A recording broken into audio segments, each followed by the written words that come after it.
tinggalin ketika itu bismillah, ente lihat tinggalin, nggak mau baca bismillah sekarang, malah dapat pahala. Kapan baca bismillah hukumnya makruh? Ketika mau melakukan sesuatu yang makruh, contoh ngerokok. Taruh ngerokok makruh. Walaupun banyak juga yang bilang ngerokok haram, termasuk guru saya Syekhna Syekh Muhammad Mishri Asy-Shinqiti, guru usul fikih saya dulu ketika di Al-Ahqaf University, ulama besar, alim kabir, madhabnya Maliki beliau.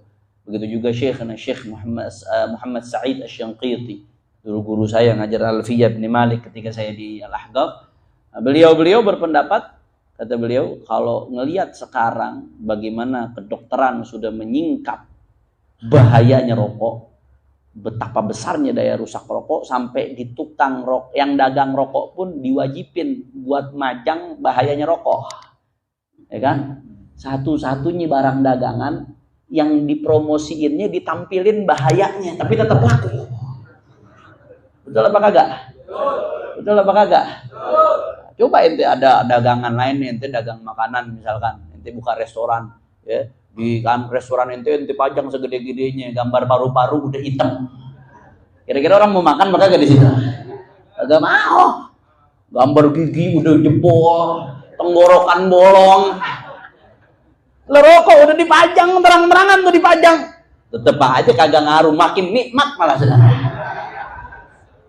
Makanya kata Syekh Muhammad Sa'id Asy-Shinqiti, Syekh Muhammad Mishri Asy-Shinqiti hafizahumullah, guru saya, kata beliau, kalau melihat bagaimana kedokteran saat ini mengungkap bahayanya rokok, betapa besarnya daya rusak rokok, maka menurut beliau secara nalar usul fikih beliau, menurut beliau, maka nggak ada alasan lain kecuali pendapat yang mengharamkan.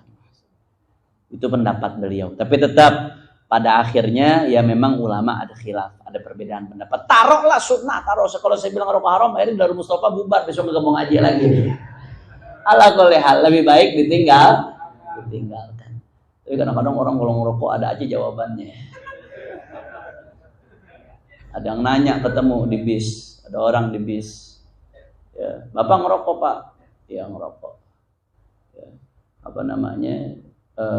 Berapa tahun Bapak ngerokok? Ya saya ngerokok udah 20 tahun. Udah 20 tahun Pak, iya. Sehari berapa Pak ngerokok? Sebungkus berapa? Taruh 20.000. 20.000 kalau dikali sebulan berapa tuh? 600.000. 600.000 kali setahun berapa? 7.200.000. 7.200.000 dikali 10 tahun berapa? 72 juta. 72 juta dikali 20 tahun berarti berapa? 140. Lu urusan duit cepet loh. 140. Oh bapak 20 tahun 144 juta dibakar lagi. Itu kalau bapak nggak pakai buat rokok. Di bis nih, ketemu nih ngobrol di bis. Kalau bapak nggak pakai itu buat ngerokok Pak, bapak udah naik mobil nggak naik bis. Itu bisa beli Avanza second itu. Betul apa enggak? Bapak udah naik mobil. 20 tahun tuh bapak beli mobil, bapak naik mobil nggak naik bis. Orang ngerokok cerdas. Iya. Bapak ngerokok nggak? Enggak, saya nggak ngerokok. Lah bapak naik bis.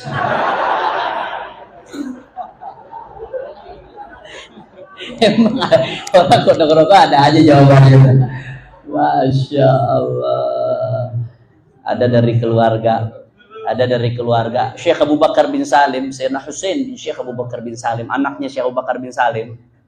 Itu beliau anti banget merokok tuh, Sayyidina Husain bin Syekh Abu Bakar bin Salim. Ya, sampai-sampai beliau mengharamkan dan ngebakarin ladang tumbak. Ladang tembakau tuh dibakarin sama beliau. Akhirnya sekian ratus tahun kemudian ada cucunya di Jakarta ngerokok. Cucunya di Jakarta ngerokok, ditegur, ente cucunya Sayyidina Husain bin Syekh Abu Bakar Salim, ya kan iya. Njit ente ngaromin rokok, ngebakarin ladang tembakau, ente malah ngerokok. Iya, njit anak kaya, bisa ngebakar ladang tembakau. Anda nggak punya duit, Anda bakar satu-satu jadinya. Emang orang udah ngerokok ada aja jawaban lah. Allah, alhamdulillah. Ala kulli hal. rokok khilafnya antara makruh sama haram. Sebagian ulama mengatakan haram, banyak yang mengatakan demikian. Sebagian lagi mengatakan makruh. Seminim-minimnya makruh, seminim-minimnya makruh. Ditinggalin dapat pahala, dilakukan tidak Anggaplah makruh. Khilaf. Anggaplah makruh. Ya. Andai kata rokok makruh. Nah, orang mau ngerokok mikir, wah, gue ngerokok nih. Nih takut muka gue kurang bercahaya nih. Nah, mendingan sebelum merokok baca bismillah. Bismillahirrahmanirrahim. Nah, baca bismillah sebelum melakukan makruh hukumnya apa? Makruh. Baca bismillah sebelum melakukan yang makruh hukumnya jelas apa kagak? Jadi baca bismillahnya sendiri itu makruh hukumnya. Maka jangan pakai mau ngerokok nggak usah pakai baca bismillah udah. Nah, jelas atau tidak? Ada kalanya baca bismillah hukumnya haram.